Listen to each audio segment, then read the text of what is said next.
All right, this one will be a lot quicker. So, your lab report that is due for ion exchange next week. You need to have a cover page, complete data analysis spreadsheet. We just did that, okay.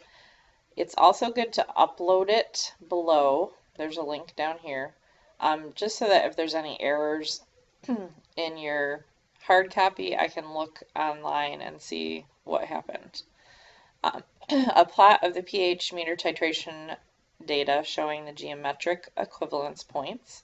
So that will be a plot of this.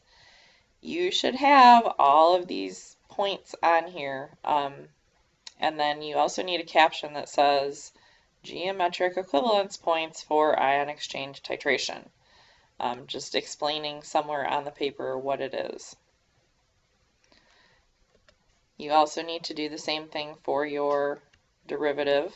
All right, so just make sure that you have your derivative one and write a caption that says, these are my derivative equivalence points from the ion exchange experiment. Write that somewhere on that paper. Your notebook pages, there's not going to be many. I think you'll just have your objective, your flowchart procedure, and then whatever small observations you made that I told you to make.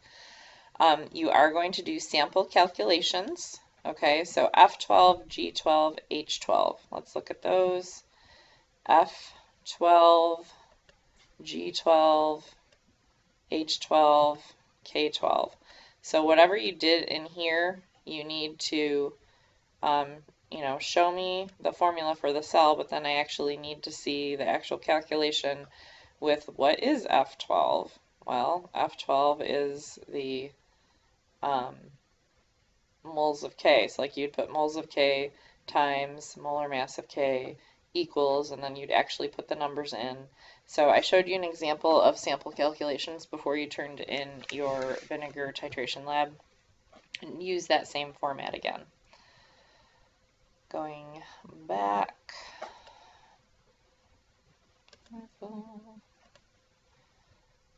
A brief written conclusion that addresses each of the following. Okay, so if you just read through this and you do 1 or 2 sentences for each one, you'll be fine. So that is going to be your ion exchange formal report. I would always look at the rubric before you turn it in to make sure you have everything. So pre-lab spreadsheet, I'm just going to give everyone points for that. Notebook pages, procedure flow chart, procedure and observations. So those observations I told you to write down. File names, locations, sketches of your 2 graphs. Sample calculations, we just talked about that. Your spreadsheet, as long as you have the data in your spreadsheet, you're good with these points. Precision and accuracy will be how close you actually got to the real values of the percentage of potassium and iron.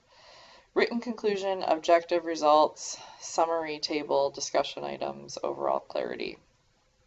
And so always look at your rubric before you turn in your report.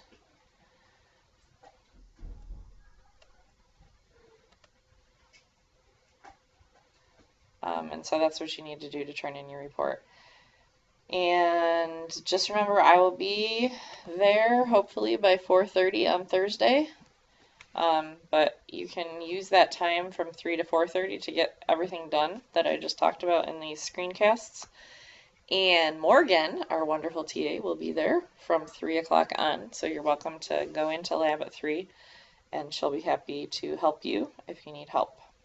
Please feel free to email me with any questions, and I will see you as soon as I can get there on Thursday. Have a great rest of the week.